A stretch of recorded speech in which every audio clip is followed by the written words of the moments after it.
پاکستان کے افواج، پاکستان کی پولیس، پاکستان کے عوام، یہ جو سیاسی جماعتیں آپ کے سامنے ہیں، ہم نے وہ کام پاکستان میں کر کے دکھایا جو پورا کا پورا نیٹو اور پورا دنیا کے سپر پاورز افغانستان میں نہیں کر سکتے۔ ہم نے اپنے ہاں جو دہشت گرد تھے، جو انتہا پسند تھے، ان کو ختم کر دیا تھا، ان کا کیپیسٹی کو ختم کر دیا تھا۔ ان کی بس کی بات نہیں تھا کہ وہ پاکستان میں حملے کر سکے، نہ وہ ریکروٹ کر سکتے تھے۔ لوگ ان کی دہشت گرد کی جو ایک آرگنائزیشنز ہیں اس میں شامل ہونے کے لیے تیار نہیں تھے۔ مگر اس ملک کا بدقسمتی ہے کہ ہمارے اوپر ایسا ایک وزیر اعظم مسلط کیا گیا جس نے خود یہ فیصلہ کیا، از خود یہ فیصلہ کیا، اس عوام کے پیٹ کے پیچھے یہ فیصلہ کیا، پاکستان کے عوام کے پیٹ کے پیچھے یہ فیصلہ کیا کہ وہ معاف کریں گے ان دہشت گردوں کو جنہوں نے اے پی ایس پہ حملہ کر کے بچوں کو شہید کر دیا تھا، جنہوں نے پاکستان کے ہر صوبوں کے عوام کے خون کے ساتھ 10 سال وہ ہولی کھیل رہے تھے۔ اس قسم کے دہشت گردوں کو اس نالائق سلیکٹڈ وزیر اعظم نے معاف کیا، جیل سے رہا کروایا، جو ہزاروں کی تعداد میں افغانستان میں رہ رہے تھے، بس رہے تھے، ان کو اٹھا کے ہمارے ہاں پختونخوا سابق قبائلی علاقوں میں، اور وہ قبائلی علاقوں کے عوام نے دہشت گردوں کو شکست دلوایا تھا۔ جس بہادری کے ساتھ، جس غیرت کے ساتھ قبائلی علاقوں کے عوام نے ان دہشت گردوں کے آنکھوں میں آنکھیں ڈال کر مقابلہ کیا، تاریخ میں ایسے کوئی مسائل نہیں ملتا۔ جناب اسپیکر، افسوس کی بات ہے کہ ماضی میں اس ملک کے حکمرانوں نے انہی قبائلی علاقوں میں یہ دہشت گردوں کو مسلط کیا، بہادری کے ساتھ ان کا مقابلہ کر کے ہروایا، شہادت قبول کی، قبائلی علاقوں میں ترقی آنا شروع ہو رہا تھا۔ تو اسی وقت ایک بار پھر ایک نالائق، ناجائز سلیکٹڈ وزیر اعظم نے ان دہشت گردوں کو، ان انتہا پسندوں کو افغانستان سے بھی اٹھا کے ہمارے قبائلی علاقوں میں بسانے شروع کر دیے۔ تو آج اگر پاکستان ایک معاشی بحران کا سامنا کر رہا ہے تو اس معاشی بحران کے پیچھے ایک سلیکٹڈ وزیر اعظم ہے۔ اور اگر آج پاکستان ایک بار پھر دہشت گردوں کا سامنا کر رہا ہے، ایک سیکیورٹی کا بحران کا سامنا کر رہا ہے، تو اس کا بھی پیچھے ایک سلیکٹڈ وزیر اعظم ہے۔ جناب اسپیکر، ہم ایک جمہوری بحران کا بھی سامنا کر رہا ہے۔ ہم نے پاکستان کی سیاسی جماعتوں نے، پاکستان کے سیاسی کارکن نے آمریت کا مقابلہ کرتے کرتے ایک فیصلہ کر لیا جو سلیکٹڈ وزیر اعظم مکمکہ کہلواتا تھا۔ وہ جو فیصلہ، وہ جو ریکنسیلیشن جو ہم نے آپس میں کروایا تھا، ہم نے یہ چیزیں بھولے کہ ایک دوسرے کے خلاف کتنے مقدمے، ایک دوسرے کو کس نے جیل بھیجا، کس نے نہیں بھیجا، وہ ساری چیزیں پاکستان کی وجہ سے ہم نے بھولے تھے۔ اور ایک ایسا کنسنسس لے کر آیا، ایک جمہوری کنسنسس لے کر آیا کہ پہلی بار پاکستان کی جمہوریت چل پڑا، پہلی بار اس ملک میں میری زندگی میں سیاسی سٹیبلٹی نظر آنا شروع ہو گیا۔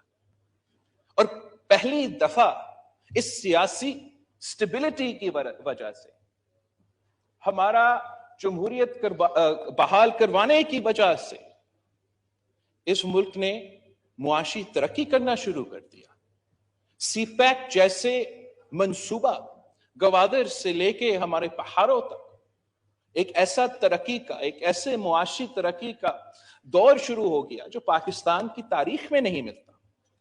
مگر جیسے ہی ہم نے وہ چارٹر آف ڈیموکریسی سائن کیا، جمہوریت کو بحال کیا، اور اسی چارٹر آف ڈیموکریسی کی وجہ سے 1973 بحال کیا 18ویں ترمیم کی صورت میں، اسی چارٹر آف ڈیموکریسی کی وجہ سے ہم نے NFC ایوارڈ دلوایا، صوبوں کو ان کو حق دلوایا، پختونخوا کو ان کو شناخت دلوایا، صوبوں کو ان کو اپنے وسائل کے مالک بنائے.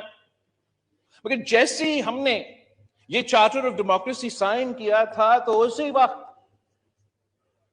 جو غیر سیاسی بھی لیکن خاص طور پہ غیر جمہوری قوتیں ہیں، انہوں نے ایک ہائیبریڈ جنگ شروع کیا تھا، ایک ہائیبریڈ جنگ جمہوریت کے خلاف، اس سیاسی کنسنسس کے خلاف، چارٹر آف ڈیموکریسی کے خلاف، یہ سیاسی جماعتوں کے خلاف. اور یہ جو حملہ تھا یہ ہر طرف سے ہو رہا تھا، میڈیا کے تھرو بھی ہو رہا تھا، کردار کشی کروایا گیا، ایک ایک چن کے ہر سیاسی لیڈر جو اس ملک کا ہے ایک ایک کا چناؤ کیا گیا، میڈیا کے تھرو ان کا کردار کشی کیا گیا. اگر کیسز بنا سکے تو کیسز بنوائیں گے، اگر کیسز نہ بھی بنا سکے تو میڈیا کے تھرو ایسا سیاسی کردار کشی کروایا گیا.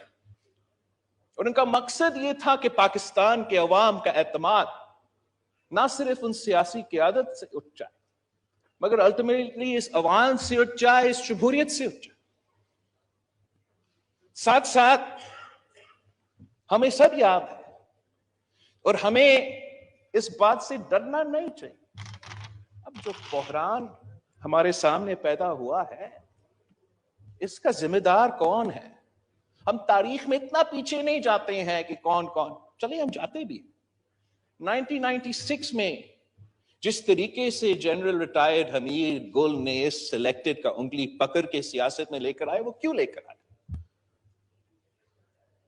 اس کے بعد جو کردار جنرل پاشا کا تھا، جنرل ظہیر الاسلام کا تھا، جنرل فیض حمید کا تھا، وہ آپ کے سامنے ہے، اس ملک کے عوام کے سامنے ہے، تاریخ کا حصہ.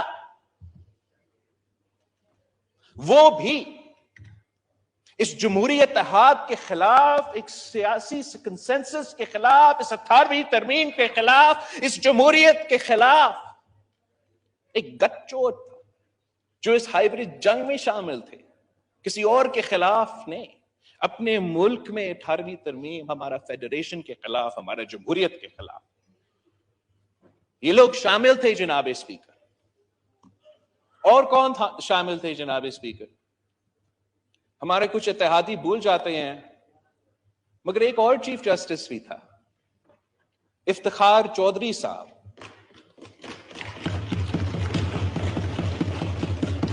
اس نے تو اس روایت کی بنیاد ڈالا.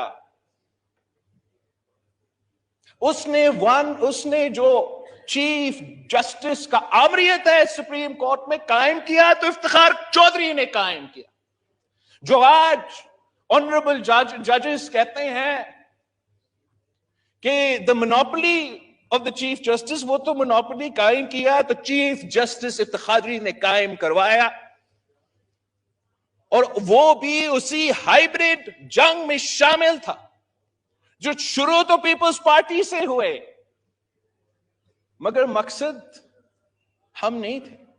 مقصد وہ چارٹر آف ڈیموکریسی کو ختم کرنے تھا، مقصد وہ 18ویں ترمیم کو ختم کروانے تھا، مقصد وہ جمہوریت کو بدنام کرنا تھا، اور یہ ہائیبریڈ جنگ میں ایک ہائیبریڈ نظام میں قائم ہونا تھا. ایک کانسٹنٹ ہے جناب اسپیکر، چیف جسٹسز تو تبدیل ہوتے رہے، پاشا آیا، ظہیر آیا، فیض آیا، چلا گیا، مگر ایک کانسٹنٹ ہے. وہ کانسٹنٹ کون ہے؟ وہ کانسٹنٹ کون ہے جناب اسپیکر؟ وہ عمران خان نیازی ہے.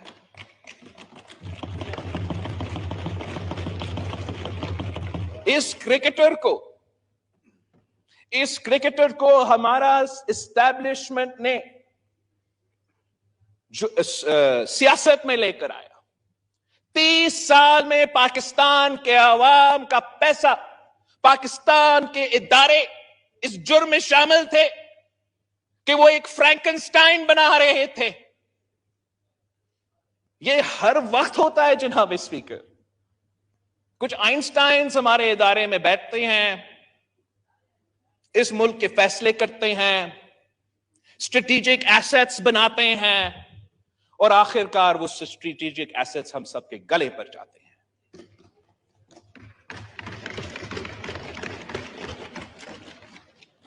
سوال ہے جناب اسپیکر کہ ہم نے کرنا کیا ہے؟ ہم تو جمہوریت کہتے رہے.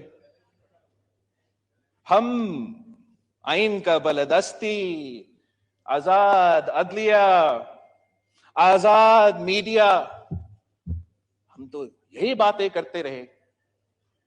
لیکن ان کا جواب میں، ہمارا ہر جمہوری قدم کے جواب میں ایک غیر جمہوری، غیر آئینی قدم اٹھایا جاتا ہے. ہم نے اگر اس سلیکٹڈ ناجائز غیر جمہوری وزیر اعظم کو نکالا تو ہم نے کوئی غیر جمہوری قدم نہیں اٹھایا. ہم نے جان بوجھ کے اپنا 3-4 سال جو ہم اپوزیشن میں بیٹھے تھے، ہم نے جان بوجھ میں ہر وقت پہ ہم سوچتے رہے.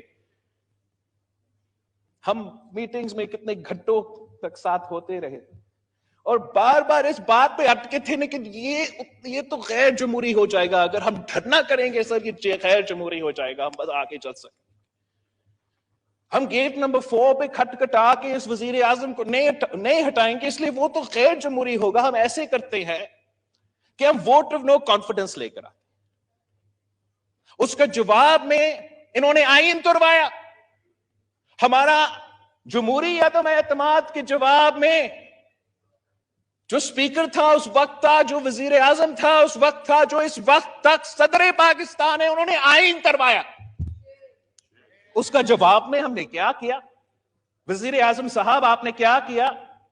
1 سال ہم حکومت میں رہے ہیں، آئین توڑنے والے ہمارا اپوزیشن ہے، اور ہم ہاتھ پہ ہاتھ بیٹھے ہیں کہ یہ تو سیاسی وکٹمائزیشن ہو جائے گا. میڈیا کیا کہے گا؟ دنیا کیا کہے گا؟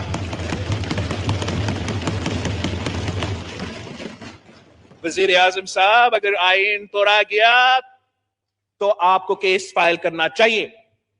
اگر تو قانون توڑوایا گیا تو کیس فائل کرو.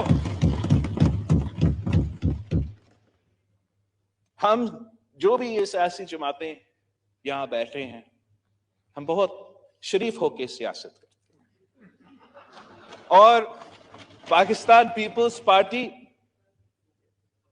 کا روایت ہی رہا ہے، اور ہم بھی یہ چاہتے ہیں کہ شرافت سے سیاست کیا جائے. مگر ایسا نہیں ہو سکتا کہ آئین توڑا جائے، غیر جمہوری سازشیں بنایا، سازشیں پکے. ان سازش میں اہم لوگ شامل ہو اور جمہوریت کی خاطر، سفارش کی خاطر ہم سب خاموش رہے. ہمیں پاکستان کو، عوام کو بتانا چاہیے کہ ہو کیا رہا ہے اس ملک. یہ اگر ہم بحران کا سامنا کر رہے ہیں تو کیوں کر رہے ہیں؟ جناب اسپیکر، ہم نے تو ایک قدم اٹھایا، ووٹ آف نو کانفیڈنس لے کر آیا. تاریخی قدم تھا، پاکستان کی تاریخ میں یہ ہوا نہیں ہے. ہم نے تاریخ میں دیکھا ہے کہ کبھی کوئی چیف جسٹس اٹھا کے وزیر اعظم کو باہر پھینکا جاتا ہے، یا کہ عامر آ کے یہ کام کروا دیتا ہے. تو یہ ہم نے تاریخ تو رقم کیا. لیکن یہ جو ریاکشن آپ کو نظر آ رہا ہے نا، جو وسرل ریاکشن پاکستان میں، معاشرے میں آپ کے سامنے نظر آ رہا ہے، وہ ہمارا ووٹ آف نو کانفیڈنس کا جواب نہیں ہے.